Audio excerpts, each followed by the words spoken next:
Hi, నా పేరు కీర్తన. ఇది మా స్కూల్. ఇక్కడ నేను ఒకదాన్నే చదువుతున్నాను.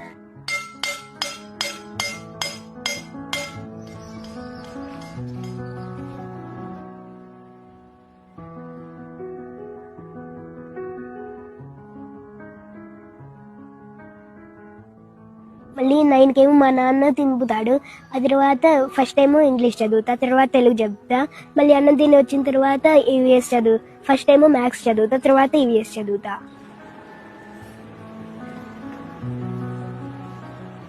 టీచింగ్ ఎప్పుడు ఒకటేలా ఉంటుంది సార్. అది 10 మంది ఉన్నా 20 మంది ఉన్నా ఒకళ్ళున్నా ఒకటేలా ఉంటుంది. దానిలో ఎలాంటి చేంజ్ ఉండదు. కాకపోతే బర్డెన్ తగ్గుతుంది సార్.